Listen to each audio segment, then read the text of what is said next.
Hello, amazing people. Good morning, good afternoon, good evening, depending on where you are hearing the sound of my voice from.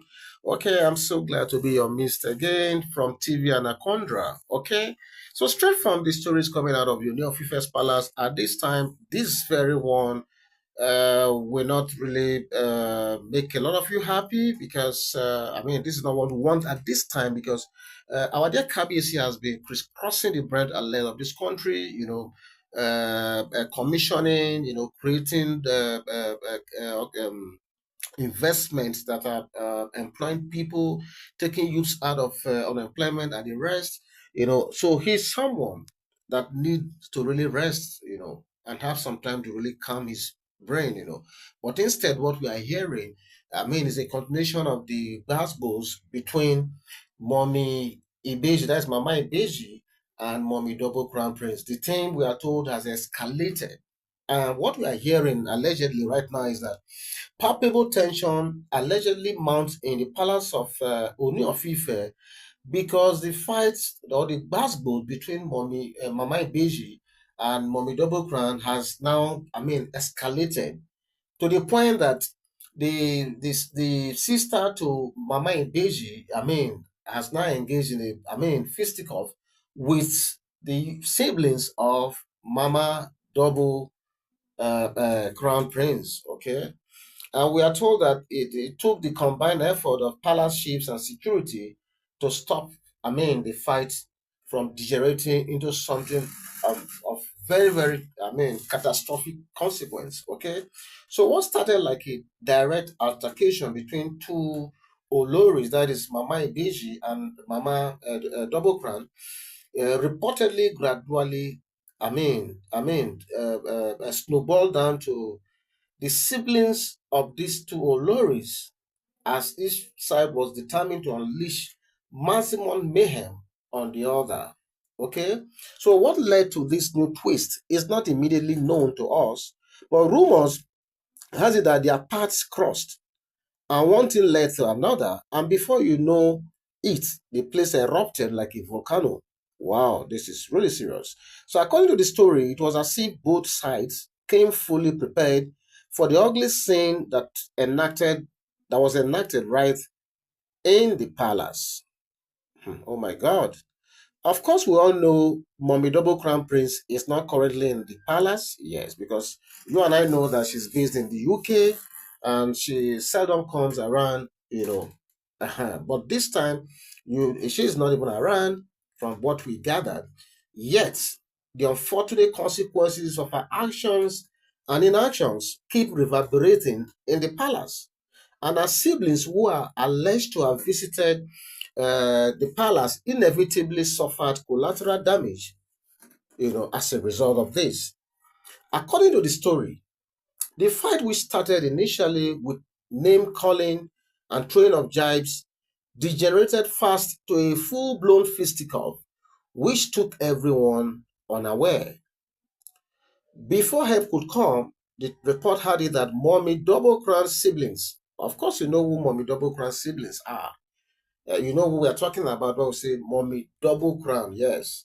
You know now. So the story is that before help could come, the report had that Mommy Double Crown siblings, okay, they dealt an unforgettable blow as they were gripped by a sense of, fatality. Oh my God. Oh my God.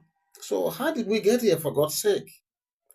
This is so unfortunate.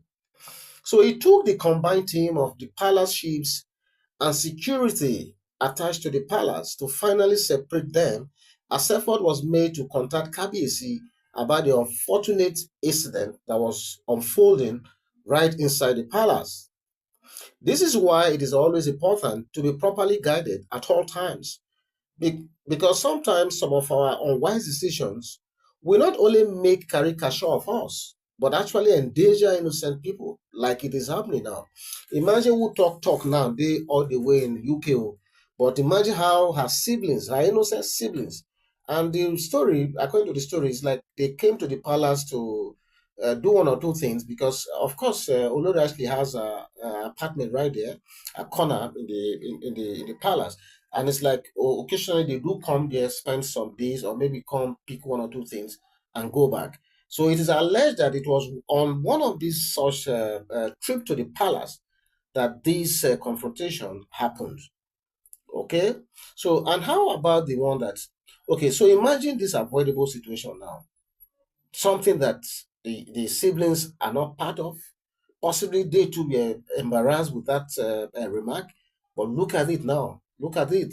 They are now suffering for what they know nothing about. Okay, so imagine this avoidable situation.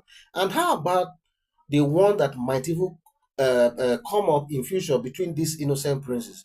Assuming this prince, if adequate steps are not put to place, if adequate places are not put in place now to checkmate this overbearing attitude of mommy double crown immediately, how do you think it would be if these three princes and maybe the other princes that are going to come up, how would they live together happily by the time they grow up? Don't you think that this sort of very, uh, uh, uh, this sort of remark is capable of, creating tension amongst them when they grow up? I don't know how we find ourselves in this situation. It's very, very saddening.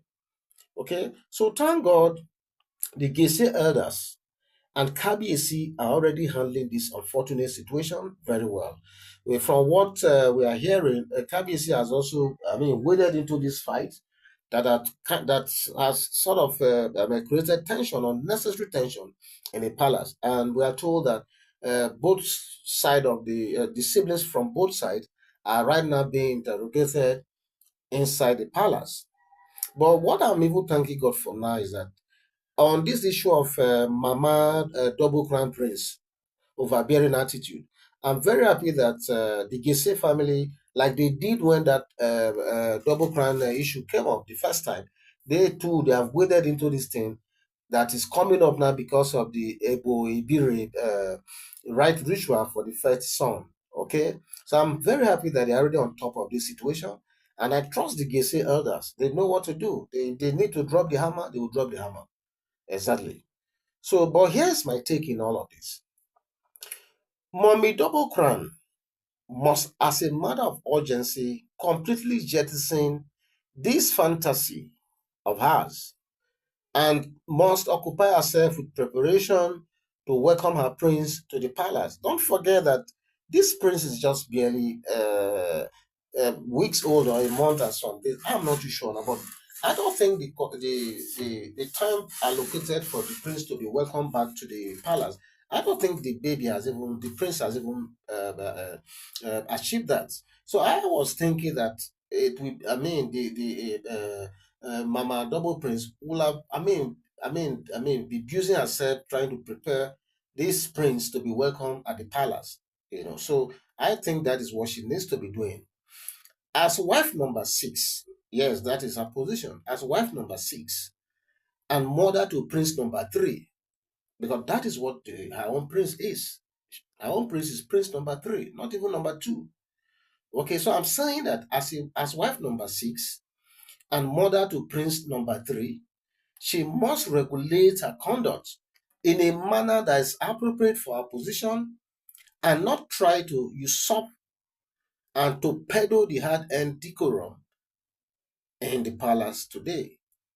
Okay, so I'm going to rest my case here. Okay, but generally speaking, I think we all know how Mama Double Crown Prince became an Olori. We knew she was always in the fringes, and eventually she found her way into that position. We also know that even the fact that Queen Naomi left that place. I don't want to go into the details, but those of you are very much used to the palace stories. I'm sure a lot of you will understand that more than 60 to 70% of the blame for Queen Naomi's eventual exit out of the palace can be adducible or traceable to this person. Because a lot of people have insinuated in the past that by virtue of her position as a Mama Lao right there, possibly she has conjured with some people here and there, which led to why our dear Queen Naomi left unceremoniously. I don't totally believe in that, but the rumors are out there. And like you guys know, when we hear something, it is our job to bring it there. And that is why we say most of the things we say here, we are not too sure of their 100% accuracy because we are relying on stories that are already out there in the social media. What we just do is to reenact them in a way that make them just to elucidate from them and make you understand them better. That is what we do here. So once again, I want to appreciate every one of you who has been with this channel.